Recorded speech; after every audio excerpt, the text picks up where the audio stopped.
예레미야 29장 11절을 보게 되면은 이런 말씀이 있습니다. 우리가 잘 알고 있는 말씀이죠. 여호와의 말이다. 너희를 향한 나의 생각을 내가 잘 알고 있다. 그것은 재앙이 아니라 평안이요 너희에게 미래와 희망을 주는 것이다 라고 말씀을 하고 계십니다. 여호와 하나님의 말씀입니다. 우리에게 소망의 말씀이 되는 줄로 믿습니다. 하나님께서 우리를 생각하시면서 선한 계획을 가지고 계신다는 것입니다. 그것은 재앙이 아니고 평안이요 또 밝은 미래와 소망, 희망의 계획이라고 말씀을 해 주십니다. 원래 이 말씀은 바벨론으로 이제 포로로 끌려가는 이제 이스라엘 백성들에게 주신 약속이지만은 오늘 우리에게 주시는 하나님께서는 하나님의 백성들에게 똑같은 축복을 주시는데 우리에게도 주시는 소망의 말씀이 되는 줄로 믿습니다.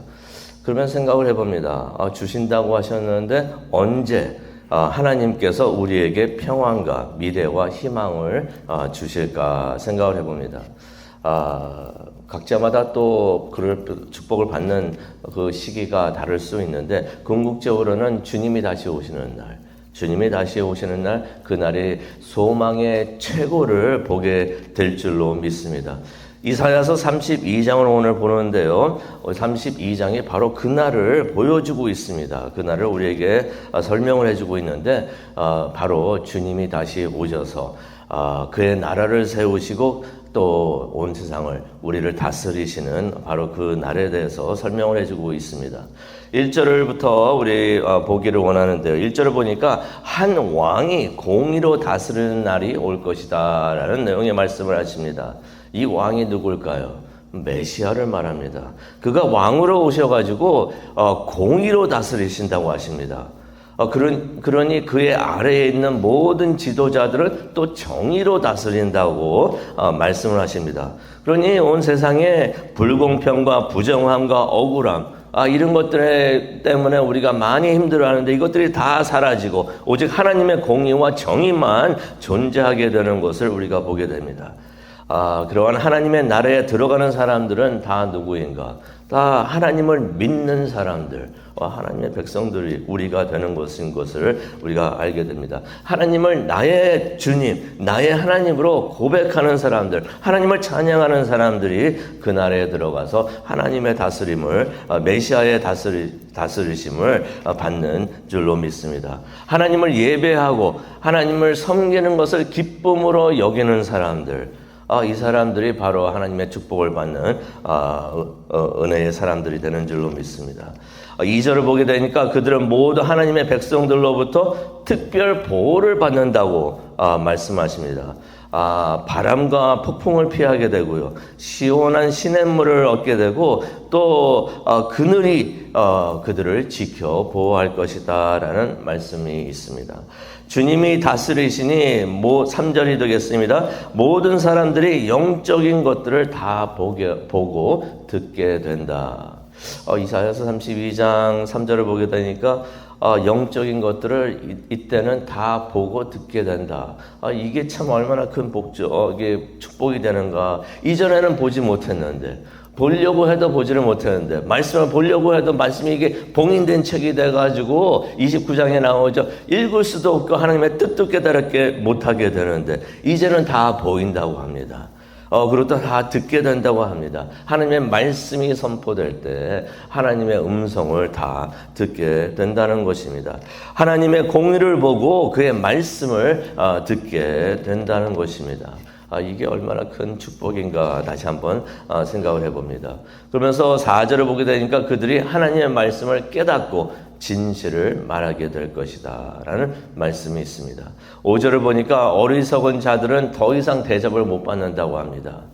이 어리석은 자들이 누구일까? 6절에 설명을 해주고 있죠. 악한 것을 마음으로 품고 있는 사람들, 불경한 말을 함부로 말하고 약하고 힘없는 사람들을 함부로 대하는 사람들이 바로 어리석은 자들이다. 이런 사람들은 이제는 대접을 받지 못한다라고 말씀을 하고 있습니다.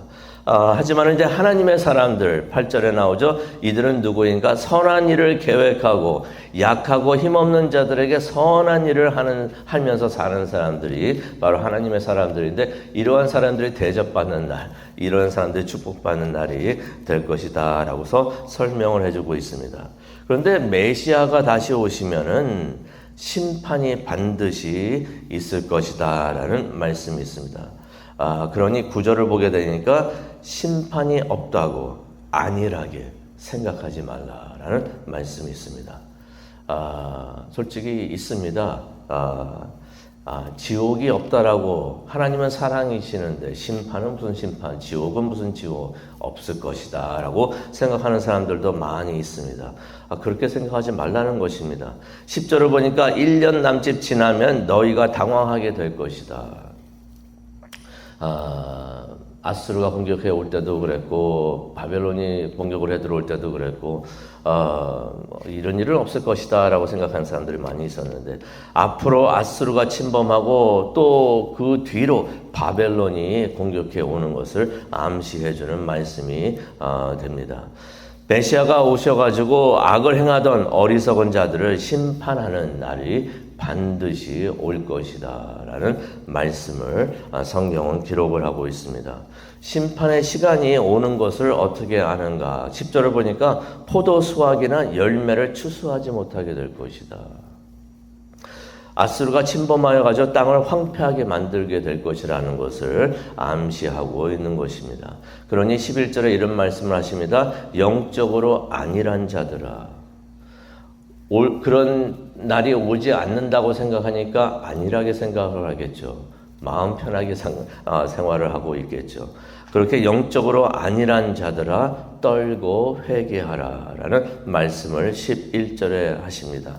14절이죠. 땅이 영원히 폐허가 될 것이다 라고 말씀을 하십니다.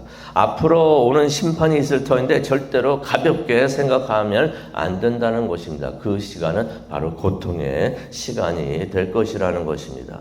그런데 14절을 보게 되면 그런 땅이 영원히 폐허가 된다고 말씀하셨는데, 여기서 말하는 영원은 끝없는 심판을 의미하지가 않습니다.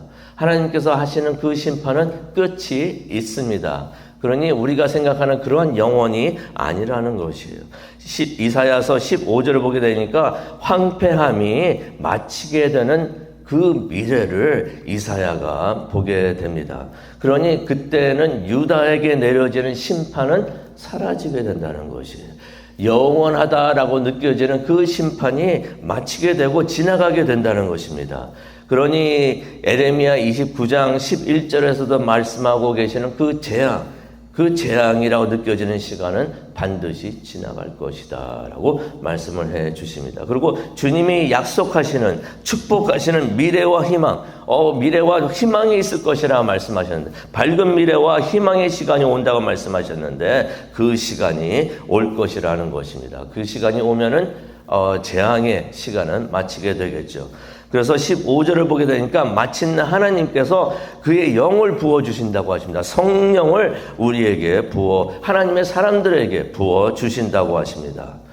솔직히 많은 선지자들이 하나님께서 성령 부어주시는 거 많이 예언을 하셨습니다. 에스겔도 그 예언을 했고요. 에스겔서 36장을 봐도 있고, 요엘서 22장 28절에서 29절에도 나오고, 스가랴 12장에도 나오고, 많은 선지자들이 하나님께서 성령을 부어주실 것이다 라고 약속하신 것을 예언을 합니다. 이게 무슨 말입니까?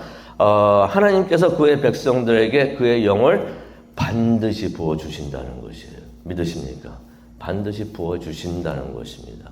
원하는 자에게, 하나님을 예배하는 자들에게 하나님의 영을, 성령을 부어주신다는 것입니다.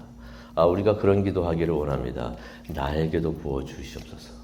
나에게도 풍성히 부어주시옵소서. 하나님께서 반드시 그의 사람들에게 부어주시는데 나를 피해가지 마시고 나에게도 부어주시옵소서. 주님이 성령을 통해서 하시는 놀라운 일들을 나에게도 주시옵소서라고 우리가 간절히 기도하기를 원합니다. 그런데 가만히 생각을 해보면 우리가 이미 이 축복을 받았습니다. 하나님께서 우리에게 이미 성령을 부어주신 것이에요. 그래서 하나님께서 성령 하나님을 통해서 이제는 밖에 계시는 게 아니라 우리 안에 계시는 줄로 믿습니다. 성령이 우리 안에 계시니 성령이 우리 안에 계신다는 것입니다. 그런데 이 말씀을 우리가 다시 한번 생각하기를 원하는데, 성령이 우리 안에 계신다는 것은 어떤 의미가 있겠습니까? 하나님의 뜻을 행하고자 하는 그러한 충동과 열정, 그것이 우리 안에 이미 있다는 것이에요. 우리가 어디를 가든지 하나님을 예배하고 하나님을 찬양하고 싶어하는 그 충동과 열정이 우리 안에, 성령이 우리 안에 계시니 그것이 우리 안에 있는 줄로 믿습니다. 그러니 우리가 그런 기도하기를 원합니다. 주여, 성령이 우리 안에 계시는데 그 성령 계속 불타오르게, 주님께서 불타오르게 하옵소서라고 우리가 기도하기를 원합니다. 근데 16절을 보게 되니까 하나님께서 성령만 부어주시는 게 아니네요. 성령 외에도 또 부어주시는 것이 있습니다. 무엇입니까? 정의와 공의와 번성을 주신다고 약속을 하십니다. 번성 속에서 하나님의 공의와 정의가 함께 하고요. 이것들의 열매는 17절에 나옵니다. 영원한 화평과 안전일 것이다. 하나님께서 번성을 주시고 공의를 주시고 정의를 주시니까 화평이 있습니다. 평화가 있습니다. 안전이 있습니다. 근데 이거는 완전히 영원한 것이에요. 이건 진짜 영원합니다. 끝이 없도록 하나님께서 우리에게 평안을 주시고 안전을 주신다는 것입니다. 이게 얼마나 큰 축복인가. 하나님의 백성들이 그래서 평화롭고 안전하고 진정한 쉼이 있는 곳에 영원히 거하게 되는 것을 18절에 통해서 하나님께서 약속을 해 주십니다. 이사야가 이것을 봤던 것이에요. 미래에 이런 날이 올 것이구나 하는 것을 이사야가 봅니다. 그러면서 20절에 이렇게 외칩니다. 복되도다 하나님의 백성들아, 복되도다라는 내용의 말을 하는 것을 우리가 보게 됩니다. 오늘 이 말씀 기억하면서 기도하는 시간 우리가 갖기를 원하는데요. 우리가 기도하면서 하나님의 약속을 잊지 않기를 바랍니다. 예레미야 29장 11절 하나님의 약속입니다. 하나님이 우리를 위하여 계획을 하고 계세요. 계획을 가지고 계십니다. 그런데 이것이 하나님의 계획이 재앙이 아니라 평안을 주신다는 것입니다. 이 말씀 믿고 의지하면서 마음의 평안을 찾으시기를 바랍니다. 우리가 어느 상황에 있든지 이것은 지나갈 것이고 영원한 하나님이 주시는 그 평안, 하나님이 약속하신 것이 있는데 그 평안 우리에게 주실 줄로 믿습니다. 하나님께서 악을 심판을 또 하시는데 그래서 재앙의 시간도 반드시 올 것인데, 하지만 이것은 하나님이 우리에게 영원한 평안을 주시기 위한 과정이구나, 지나가는 과정이구나 하는 것을 우리가 깨닫기를 바라고, 결국 하나님께서는 우리에게 밝은 미래와 소망을 주시는 줄로 믿습니다. 그래서 우리에게 성령을 우리에게 주시는 줄로 믿습니다. 주시는데 그냥 찔끔찔끔 그냥 조금 주시는 게 아니라 성령의 비로 우리에게 부어주시는 줄로 믿습니다. 그 비 우리에게도 내어주시고 나에게도 내려주시고 우리 가정에도 부어주시고 우리 교회에도 부어주시고 교우님들에게 부어주시고 우리가 성령 충만할 수 있도록 하나님 성령의 비를 내려주시옵소서. 하나님의 정의와 공의와 번성과 화평과 안전도 우리에게 부어주시옵소서라고 우리가 간절히 기도하는 이 시간 되기를 원합니다. 성령님께서, 우리 안에 계시는 성령님께서 우리의 기도를 인도해 주실 줄로 믿습니다. 우리 기도하시겠습니다. 사랑과 은혜가 충만하신 하나님 감사합니다. 이사야서 32장을 통하여 하나님의 밝은 미래를 보게 하여 주시니 감사합니다. 하나님이 약속하신 밝은 미래, 또 아버지 평안을 주시는 그날, 메시아가 오셔서 다스리시는 그날, 아버지 하나님, 우리가 메시아 하나님을 믿음으로써 메시아 앞에 나아가서 아버지 다스림을 받는 우리 모두가 되기를 원합니다. 그날을 기대하면서 고대하면서 오늘 열심히 살아가는 우리 모두가 되게 하여 주시옵소서. 성령을 우리에게 부어주셨는데 성령이 우리 안에 거하심을 깨닫고 아버지 우리 안에 계시는 성령 하나님께서 마음껏 아버지 하나님의 일을 하실 수 있도록 아버지가 겸손히 우리가 하나님에게 모든 것을 양보하면서 살아갈 수 있는 우리 모두가 되게 하여 주시옵소서. 그래서 하나님의 뜻이 하늘에서 이루어진 것 같이 땅에서도 우리의 마음 속에서도 우리 안에서도 이루어지는 축복이 일어날 수 있도록 하나님 크게 역사하여 주시옵소서. 그것을 위해서 지금 기도하기를 원합니다. 성령께서 함께하여 주시고 우리의 기도를 인도하여 주시옵소서. 감사합니다. 예수님의 이름으로 기도합니다.